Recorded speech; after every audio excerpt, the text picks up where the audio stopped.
เป็นในฝนตกคืนนี่ก็ว่าพายุเข้าเรือน้องกูปิวไปได้บ่เพื่อนไผก็เปียกคือกันเนาะเมื่อคืนเนาะ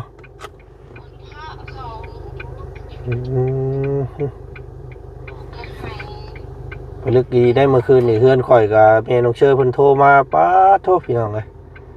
เนาะเปียกหมดดิแอนคุลงย่อยลงมาแต่เทิงพุ่นเพดาน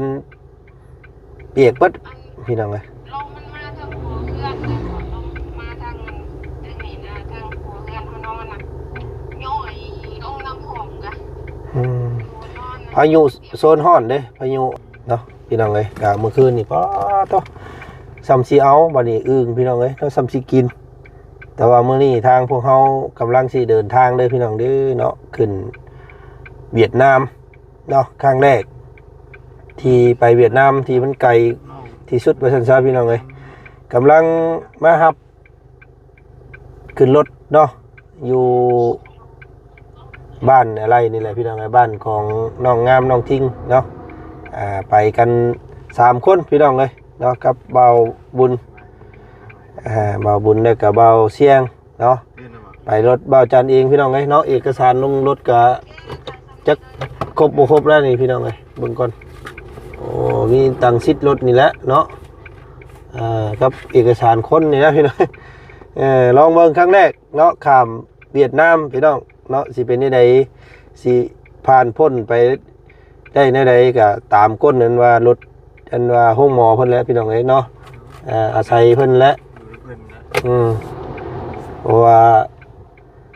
หมู่แต่ละคู่แต่ละคนเพิ่นสู่น้ำมันบ่ไหวว่าซั่นพี่น้องเอ้ยอันนี้ก็สิได้หาร3เดือนแล้วพี่น้องเอ้ยเนาะหารได้โอ้ว้าวบ่ได้เด้เนาะมีเงินอยู่300,000กีบไปแลกเงินเบียดเชื่อจักแสนน่ะ300,000ก็ได้เงินเบียดอยู่300,000ปลายเนาะเงินเบียดจักเด็ดเท่าไหร่น้องเนาะเพราะว่าเงินเบียดนั่นสิเด็ดต่ำกว่าเฮา 20,000 กีบมัน80ปลายแม่นเพราะว่าเงินเบียดนั่นถ้าปกติก็มันต่ำกว่าเฮา20,000นะต่ำกว่าเงินกีบนะพี่น้องเอ้ยเนาะก่อนอื่นเด้อพี่น้องเด้อเนาะทักทายสบายดีบรรยากาศตอนเช้าๆเป็นวันอาทิตย์เด้อมื้อนี้พี่น้องเนาะวันที่19เมษายนเนาะมื้อนี้เฮามีการนัดกับแพทย์หมอเพิ่นพี่น้องเอ้ยเนาะกำลังสิเดินทางไปสู่ประเทศเพื่อนบ้านพี่น้องเอ้ยเนาะประเทศเวียดนามเนาะพี่น้องเอ้ยไปเวพี่น้องเอ้ยคือว่าไปเวนี่แหละคือว่าเวบอกไปเว เมืองเวเนาะแขวงเวของเวียดนามเนาะก็ติดตามเบิ่งพี่น้องเอ้ยเนาะเป็นยังไงฝากพ่อแม่พี่น้องเนาะเป็นกำลังใจให้พวกเฮา3คนเนาะ4ทั้งน้องน้ำผึ้งแล้วก็หาพ่อพี่น้องเลยเนาะพ่อน้องน้ำผึ้งไปปิ้นปัวเนาะไปผ่าตัดหัวเข่าเนาะซึ่งหัวเข่าน้องเพิ่นมันแตกแล้วก็สะเก็ดกระดูกอยู่ข้างในว่าซั่นพี่น้องเฮ็ดให้น้องเพิ่นเจ็บแล้วก็ถ้าบ่ผ่าตัดออกเนาะก็สิสุ่มเสี่ยงในการย่างบ่ได้เนาะเป็นเสียองค์ว่าซั่นซะพี่น้องเลยเนาะจังไดก็ขอบพระคุณเด้อเนาะเจ้าภาพในการรักษาพี่น้องเลยเนาะหรือว่าปู่ที่เพิ่นช่วยเนาะน้องเพิ่นเนาะยกตัวอย่างว่าเมวันสุริเพชรเนาะพี่น้องเนาะขอบมุกขอบใจทางเมวันสุริเพชรหลายๆพี่น้องเลยเนาะเมฮักเมพระประจำซ่องของบ่จันเนาะพี่น้องเนาะแล้วก็มีทางเอื้อยเมลี่นำพี่น้องเลยเนาะเพิ่นสมทบมาแล้วก็ผู้และทางซ่องของเบาบุญบัดป่าแล้วก็ทางซ่องของเบาเสี่ยงพี่น้องเลยแม่นบ่รถเพิ่นอ๋อแม่นละเนาะรถโอเค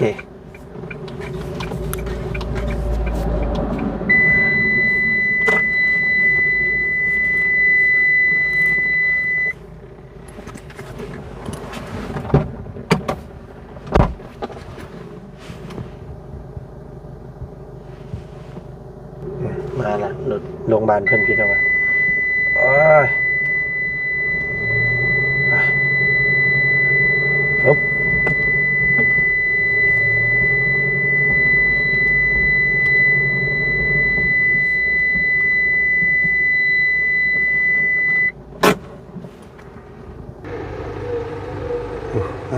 โอเคพี่น้องเนาะมันนี่ก็เป็นมือนัดมือไม้พี่น้องเลยเนาะกับแพทย์กับหมอเพิ่นหวังว่าทั้งนั่นก็คือสิมีความพร้อมแล้วแหละเนาะทุกใส่ยังไงเนาะขึ้นมาพี่รถขึ้นมาพี่เลย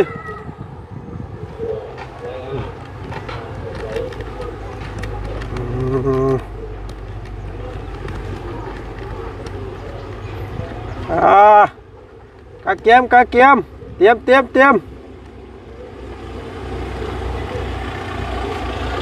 โอเค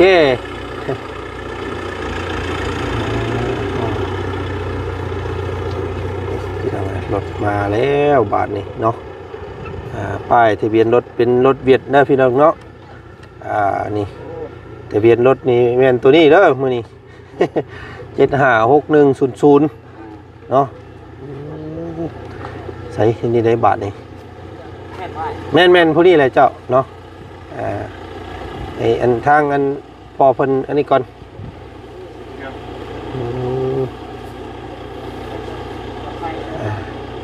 2 คนลูก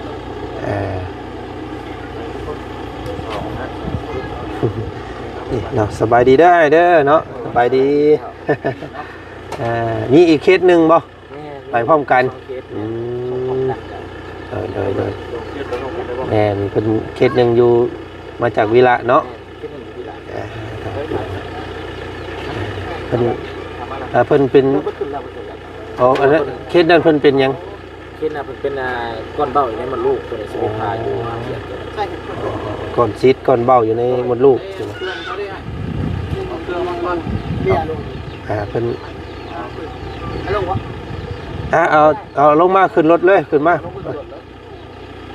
โจมเอาบ่ได้บ่ให้มิแต่เฮ็ดแบบนั้นบ่แบบเฮา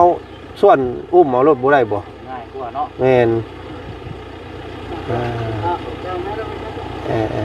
อึบโอ้ยพี่น้องเอ้ยเด้อเจ็บแท้ๆได้ฮะ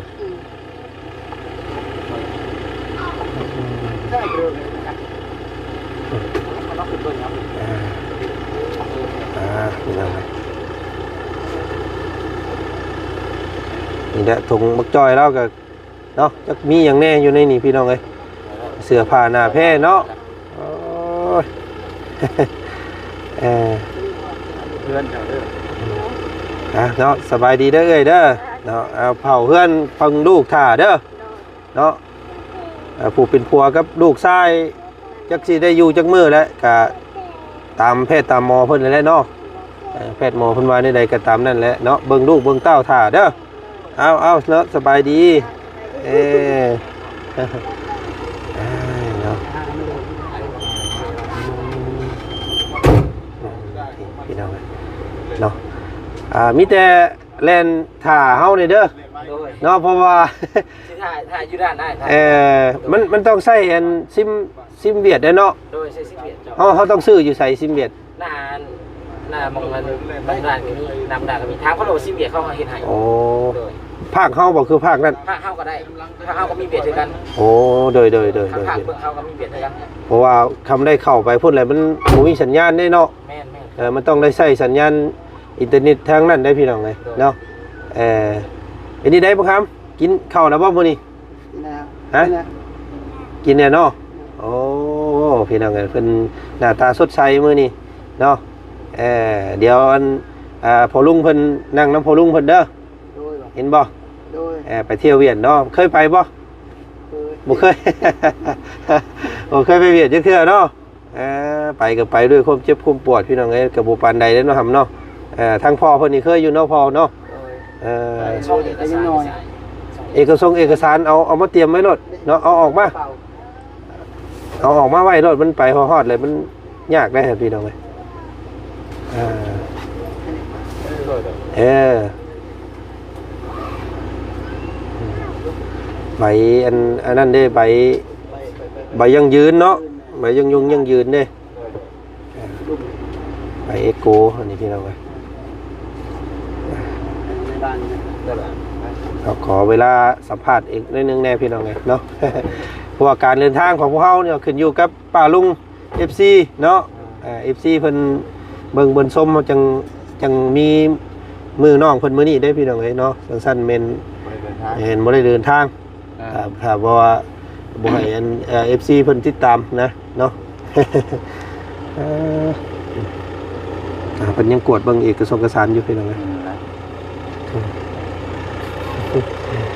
เอาเพิ่นนั่งข้างหน้าเนาะทางนี้เนาะ เพิ่มเติมมัน สบายดีเด้อเนาะ ตามโซเฟอร์เด้อเจ้าเด้อ ฮะ ตามโซเฟอร์เพิ่นนี่ โอ้ค่อยแล่นเบื้องหลังไงเด้อ บ่เคยไปเวียดจังเทื่อ ในทางนี้อันไปผ่าตัดน่ะเป็นทางไหน เล่น70เนาะ เดี๋ยว ใช้เวลาเกือบ3ชั่วโมงปลายแล้วพุ่นน่ะ แม่น ว่าเล่นไว้กำหนดกับเจ้ากับคือกันอีก เพิ่นปรับอีกเนาะมีกฎหมายของเพิ่นคือกันอืม อันนี้มันเป็นรถฉุกเฉินเด้เป็น ฉุกเฉินนี่เปิดวอนี่เหยียบ300ก็ได้ แบบนี้ได้อยู่เนาะรถคือเฮานี่บ่ได้เนาะ ติดวอจะเป็น โอ้หาติดบ่ใช่ก่อน อันนี้เพิ่นมาจากกันวิลาเพิ่นบ่โอ้ไปห้องหมอคือกันเนาะโอ้ขอให้โชคดีเด้อเนาะขอให้ได้พาไว้หรือว่าพักการศึกษาเนาะเป็นก้อนซิดในมดลูก เอ้ยกับน้องหรือว่าแม่กับลูกก็โทษเด้อ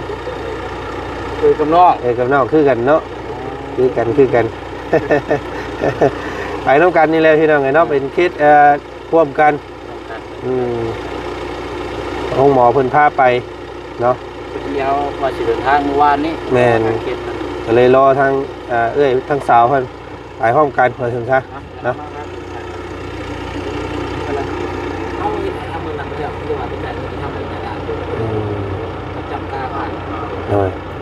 เซลอยู่เบื้องหน้าเลยมันเห็น ก็ทุกคนเลย โดยทุกคนไหนเขาสามด่านคือด่านในการเราต้องเสียกันใจขนาดยังขนาดนี้ แล้วก็เป็น ยังบ่เคยปั๊มวัดปั๊มเบอร์ไปเวียดจักเทื่อซ้ำเนาะ บอกว่าพวกงานมีพาสปอร์ตเหรอวะ พอแล้ว พวกงานมีพาสปอร์ตจะเป็นเจ้าเขาเนี่ยรุ่นนู้นไหนแต่ว่าเขาทำอะไรช่างแบบเขาสิเลนตัวขนาดนี้ บ่ได้ก่อนเฮาสิไปทางเฮาสิไปจักบ่สิไปถึก ทำได้ไหม เวียดเนาะเอาประหยั ยั ด นเลยพวกเจ้าแรงกองของเขาแรงก่อนแล้วเป็นเจ้าเขาก่อนเพราะว่ามันคนต่างชิลแต่ว่าขั้นตอนคือเขาซุ่มซื้อเนี่ยเอาไปเห็ดนี่มันสิไว้เขาติดต่อว่าจะมาบ้านนี้เขาบอกว่าส่งรูปส่งอะไรมาเด้อเขาก็ถามเจ้าอยู่ว่าเพื่อนนั่นว่ามีพาสปอร์ตก็เจ้าว่า โดยค่อยน่ะมีอยู่พาสปอร์ตแต่ว่าหมู่นี่แหละหมอนี่บ่มีเนาะ ปวด ถ้า บ่ คน ได้ นี้เราต้องไปก่อนไปเห็ดเจ้าเขาก่อนเพื่อเขาจำได้นะเขาจำได้สิซ่า อันนี้ได้มีทางได้บ่ ซุมเจ้านี่ผ่านไปเลยเนาะพอเตรียมเรียบร้อยแล้ว เดี๋ยวเฮาได้บ่ ทุกคนเราสุพรรณเวียดเราก็ต้องใช้พาสปอร์ตในการเดินตัวว่าจะเป็นทางหมอบอกว่าจะเป็นคนขับรถนะเอามาเห็นเอกสารปกติแล้วของเรานะเทียบพร้อมไปแล้วคือมันเท่ากันก็อยู่แล้วว่าว่าพวกไอ้มีพาสปอร์ตว่าพวกไอ้สบายนะถ้าตัวนี้เห็นเจ้าเขาเพื่อน2คนบ่มีพาสปอร์ตมาเห็นเจ้าเขาให้ก่อนมันจะเล่นคู่ครับ นี่แต่ไปนี่แหละเสียเวลาอยู่นี่เลยเนาะสันเนาะ ใช้เวลาอยู่ด่านลาวเขาจะไปเห็นก็ต้องไปก่อนเขาไปก่อนไปแล้วไปจับเจ้าเขานะเห็นเจ้าเขาเสียไปละแสนจำผ่านลาวแล้วคุณก็จำด่านเป็นอีก แม่นมันก็คือเฮาไปข้ามคือข้ามไทยนี่แหละเนาะ ผ่านไทยจำด่านลาวก็จำด่านเบียดก็เสียเงินแบบนี้คือกันเบิด และเฮากับบ่ฮู้บ่งมงเฮ็ดอันนี้แน่น่ะก็อยากอาศัยอ้ายได้บ่ อยู่ด่านนี่ แม่นแล้วมองมันน่ะนะ4จุดให้ซื่อหั่นนะ ไอ้ไปฮอดปุ่นเนาะไอ้ทางเขาว่าเห็นเจ้าเขาเสียก็สิบอก อ๋อ อันนี้เลยแนะนำให้ โอเคได้ใช่พี่น้องเนาะ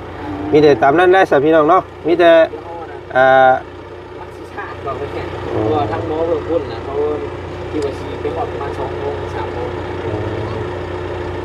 2-3 โมงนี่สิบ่ฮอดบ่เนาะ ฮอดแล้วเดี๋ยวเขา8 โมงเอาไปได้ประมาณ9 โมงครึ่งเอาแน่รถ3 ชั่วโมงเนาะแต่ละบ้านฮอดเลยนะ สิได้อยู่มั้งเนาะนี่ก็หากะเบิ่ง8 โมง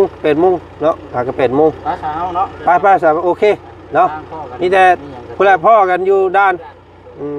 แต่ว่ามันอันนั้นก็สิใช้ GPS เอาแหละมันซื้อโรงพยาบาลนี่ได้ก็ นี่ เอาเหมือนเขาส่งให้ มองเข้าไปฮะนะ โดย มองเข้าไปนี่ เขาบอกเจ้าผ่านเขาบอกเจ้าผ่านผ่านด่านจนมาได้เนาะพวกเจ้าเรียนตำลังเขาหลุดเนาะเรียนสัตว์ตำลังได้อยู่เพราะว่ามันเป็นคู่นะ ท่ากันเด้อบ่เนาะ เขา ป้าเขา เป็นไรดอก กลับแล้วเฮาให้กลับบ้านคือเก่าเด้อ ไม่ได้ใจด้วย บ่เคยไปเวียดจังเทื่อเนาะ ฉันเลยพวกง่ายไปเห็นก่อน โอเคจะไปก่อนจะเนาะโอเคไปเนาะโอเคเด้อเนาะเอาท่ากันอยู่ด้านเด้อให้เด้อโอเคไปเฮ้ยโอเคในเพิ่นอัดเองไปใส่พี่น้องเลยเนาะทางพวกเขาการเดินเรือดีๆแน่นิดนึงได้พี่น้องเลยเพราะว่า ผ่านปอด บ่เคยอีกเทื่อเนาะ มัดขาวกับคนโบราณกับ ได้อยู่มันก็บ่ดุนไปได้ดอกบัดข่าวถ้าเฮาบ่ได้ถ่ายรูปถ้าเฮาบ่มีรูปมีห้อยแล้ว มีมาเลยสิมาเลย ก้อยก็เรียบร้อยไปเลย นี่นะ มาได้หมู่บ้าน บอกกันจะสมบูรณ์ โอ้ยชาติเนาะบุญนี่ตายแล้วเฮียไปขึ้นรถจน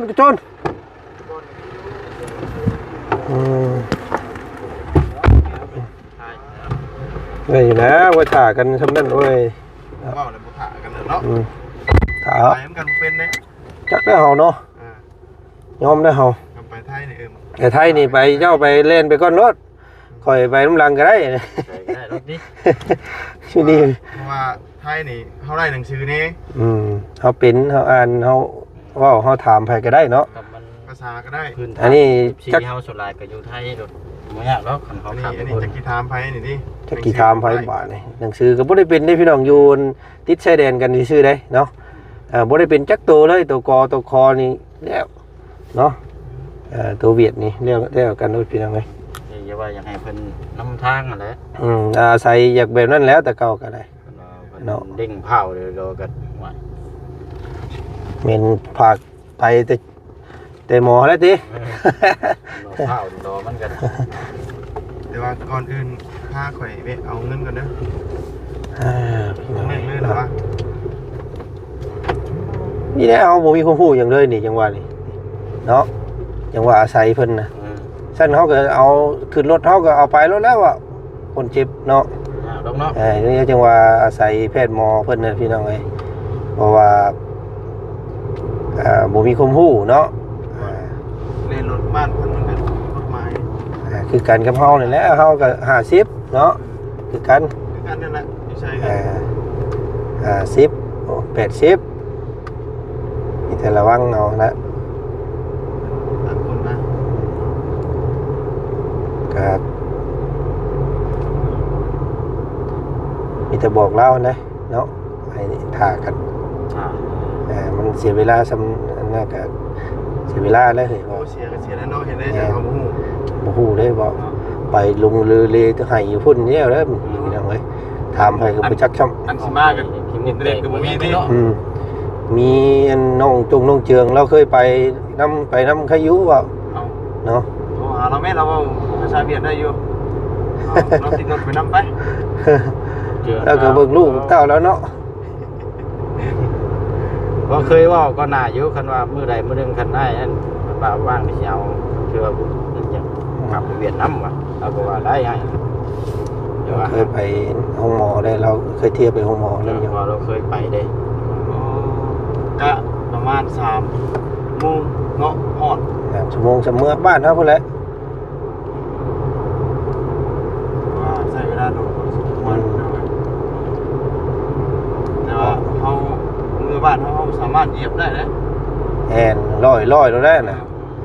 นี่เฮาไปเฮาบ่จักระบบระเบียบทางนั้นแน่บาดนี่เฮาก็ อย่างเฮาเป็นทางเส้นเดียวเมื่อบ้านเฮานี่ลุยมาเลยบ่ได้มีทางเลี้ยวใช่เลย นั่นมันลงภูแล้วอ่ะเนาะเห็นบ่เราเว้ากี่นี่ว่า บ่ ทางขึ้นภูลงภูเด้ว่าบุญเด้ จะได้ลงไปใช้ ลงภูนี่ เดียว ช้าแน่เมื่อยแน่ โอ้ยเนาะพี่น้องเลยก็ติดตามเบิ่งเด้อพี่น้องเนาะติดตามเบิ่งว่าพวกเขาสิรอดบ่คือบ่รอด แล้วก็บ่เคยไปนํกันนี่แหละพี่น้องเอ้ย FC ทุกคนเนาะเพราะว่าเป็นครั้งแรกของพวกเขาคือกันนะ FC ก็เชื่อว่า FC หลายคนบ่เคยเห็นคือกันแหละเนาะ ไปเวียดนามนี่พี่น้องเลยเพราะว่ามันหน่อยคนนะสิจะไป นะมีคนตามตูดมาอยู่อยู่พี่นะเจ้ายังชวนได้อยู่ แห่เอาไปก่อนว่าสันสิก่อนนี้ได้ดอกตามคนมันติดๆแบบนี้แล้วพี่น้องเลย จอดลงเอื้อนอีกเองนั่นแต่ที่จังไหนก็ยาล่ามหายไปนะ ชาเวลานี่ก็บ่เป็นหยัง ซีซ่าในไหนก็ต้องพากันนะ เอาได้ไปเลย จะได้ใช่ ว่านี่เขาก็รออยู่ว่ามันว่ามันเป็นเคสเดียวเขาว่านี่เขาไปก็รอดแล้วนะ เรานี่ปัญหาเคสนี่อีกบ่ เราบัดท่าเคสนี้ว่าเว้าใช่มันก็บ่แม่นแล้วเขาก็ไปแต่เมื่อวานนี่มันก็แล้ว เพราะว่าเขาก็จ้างเพิ่นพิเศษเลยเนาะต่างหากเลย อันนี้ค่ารถเท่าไหร่ 4 ล้านเนาะมันเอานำก็ทั้งกินอยู่นอนน้ำมาแล้วแต่บึงไปทิมกันไปนั่นก็ไม่ได้แล้วว่าเนาะ ไปอยู่น้ำมันฝั่งนั้นก็ถืออยู่คือว่าฝั่งนี้อยู่ ไปทั้งกลับนะในราคา4 ล้านพี่น้องเลย โอ้มาหาลูกแค่เดียวนึงเมื่อกี้นี่ตกพายุเขานอนกับไรลูกไข่เบิร์ดคืนพี่น้องเลย โตแห้งอยู่บ้านจะอยู่เข้านะ ลงยำมาที่ทอมาเข็บก็ตกเนาะมาเข็บตกแห้งมันเบิดได้จักเฮ็ดจังไง